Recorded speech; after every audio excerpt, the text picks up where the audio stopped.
Peggy 18.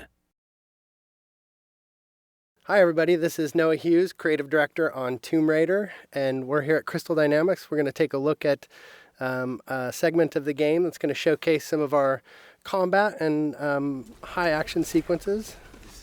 So we can see Lara walking down these steps. She can overhear conversations from the enemies. You can see as she becomes aware of the enemy presence, she'll take cover behind anything that looks like cover. So that's something that's automatic, and we really promote the ability to freely move within cover and move throughout cover. So Lara's assessing the situation. She can overhear bits of story and understand more about what's going on the island. But most importantly, she can sort of use brains as she approaches this situation. She'll take out one guy. We can see that the enemies are reacting, so they're creating cover for themselves, reacting to her situation. Another guy's trying to flush her out of cover with the Molotovs. This is just an example where we really try to make the AI adapt to the situation, but also promote movement from the player so that they're not just stuck behind cover and playing sort of pop and shoot cover games. We really promote that movement. So we can see Lara approaching here. She's got her a new gear element, the rope arrow. She's able to create her own zip line. And with the shotgun and the zip line, she's now back to an area she had been before, but able to access spaces that she had never been able to get to. Are you there? I'm here, Sam. Are you okay? What do they want with me, Lara? A fire ritual? This is so fucked up. Listen, I'm coming to get you. I'm going to get you out of there. Please, please help me, Lara. I promise. I promise, Sam. Hey, she just... Oh no! Sam! No! Sam! Help me! Stay away from her, you bastard! Stay away!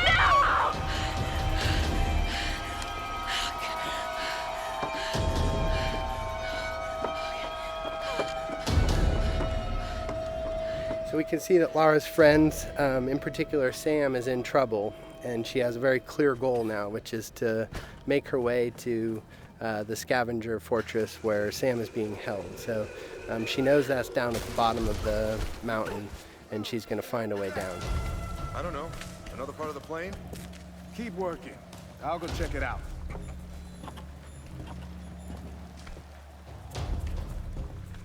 Again, often the best strategy is to sort of assess the situation before you jump in with guns blazing. Of course, you're always welcome to just open fire, but the game really promotes sort of that tactical approach in some situations. So Lara's able to wait till she has a clear vantage of the situation without being spotted by the enemies. She sees an opportunity in the fire, and she's able to open combat by really decimating the enemies with the environmental opportunities and then finishing off any stragglers. Now, last time we showed this space, we took the left route, and this is just an example of a forked path where you can see them coming up the path that we would have come down naturally. But because Lara's observant and she's taken advantage of her traversal in the environment, she can get the drop on these guys in a way that you may not if you weren't necessarily utilizing traversal to progress and keeping your eyes open for those opportunities. So again, Lara using the barrels as part of the environment to sort of create chaos within the enemy AI and take advantage of that chaos. So again, Lara just not necessarily being all about the biggest firepower, but really trying to use a tactical approach to combat.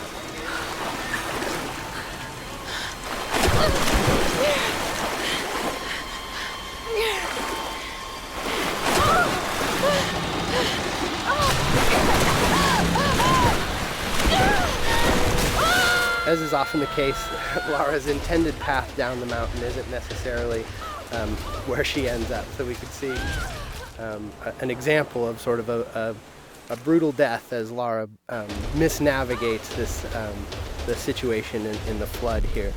And we try to create these spikes of intense moments where maybe plan A doesn't pan out and Lara's forced to deal with plan B. You can see her shooting out barriers with the shotgun. This is another example of us trying to use gear acquisitions as something that provides new skills in the environment beyond just combat.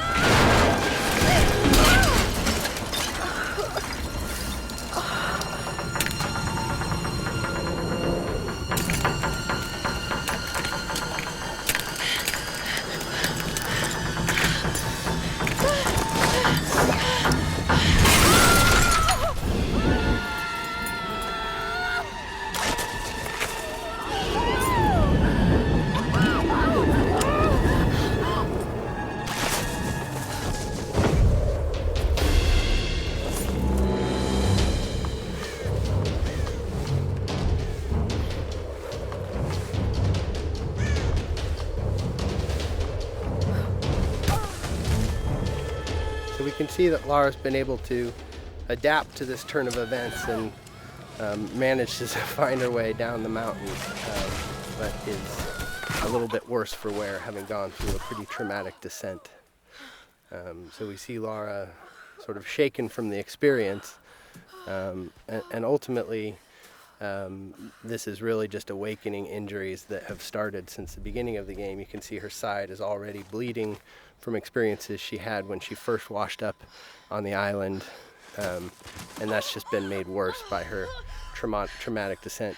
And so we're sort of introduced to this new space. This is the scavenger town, and up on the mountain you can see the ancient palace, which has been fortified by the scavengers, and really that's where Lara thinks Sam is being held, and so her goal, Sam and the others, so her goal is to really make her way into that palace.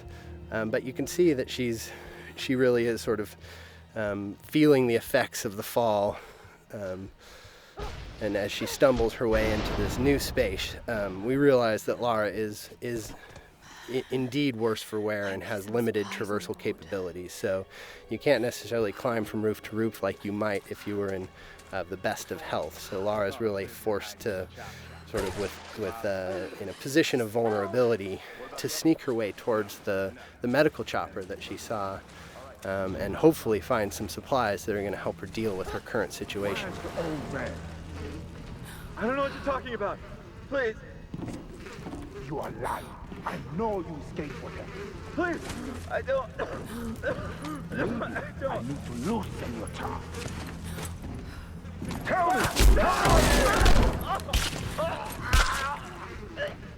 So we can take a moment to overhear some of the story. That's always optional, but we try to infuse a lot of the environments with some of the backstory, and that's actually foreshadowing something that will come up a little bit later in the story.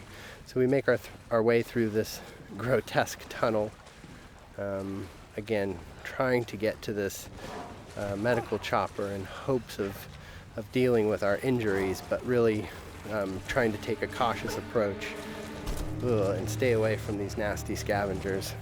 We're starting to sort of get into the heart of it. This is Lara's journey into the belly of the beast, so to speak, and we really see her sort of having to engage in direct conflict in ways that she hasn't up until this point in the game. So we can assess the situation. The guy on the top was a threat. We see an opportunity with a barrel to soften up the enemies here, but this is an example of a trap. Lara stepped in the wrong place and ended up strung upside down, and that's us just trying to keep the player on edge. We have the enemies, the scavengers, really having a presence on the island here, almost a guerrilla approach to combat, where they sort of take advantage of their home court. So we see combat progress from sort of that opportunity to initiate with tactical opportunities, taking out patrolling guards and exploding barrels, but then ultimately sort of being forced to confront them directly in order to get to her goals. And that's something that Lara is constantly dealing with, is this need to do whatever it takes to survive. And if these guys are presenting a threat to her, she's seen what they're capable of, and they're standing between her and sort of her ability to deal with her wounds. So we're making use of cover in combat. Again, this is the soft cover or fluid cover system that really allows Lara to easily slide in and out of cover without really necessarily sticking in place, and celebrating that ability for Lara as a character to make use of her athleticism and movement as she takes on the combatants on the island. So with our piece of gear, our rope arrow, we've been able to pull our way into the crass chopper here, which is where Lara hopes to find something to deal with her injuries.